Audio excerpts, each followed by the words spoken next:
Pahirap sa'yo ay tinatakasan mo ang mga utang mo. Akala mo ligtas ka?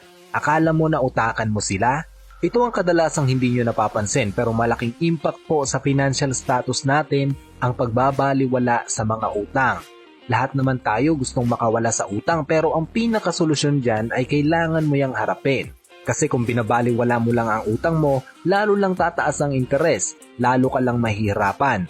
At hindi ka makakawala dyan kasi lagi mo na lang iisipin ay mangungutang. Pag wala ng pambayad, takasan na naman hanggang sirang-sira na ang imahe mo. Ang dami nang naghahabol sa'yo at ang masakit wala nang magpapautang sa'yo.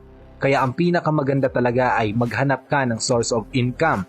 Huwag kang tamarin, kaya mo yan, naniniwala ako sa'yo. Kung madagdagan ng kaalaman, diskarte at mga dapat iwasan, mag-relax at pakinggan ang susi sa pagyaman.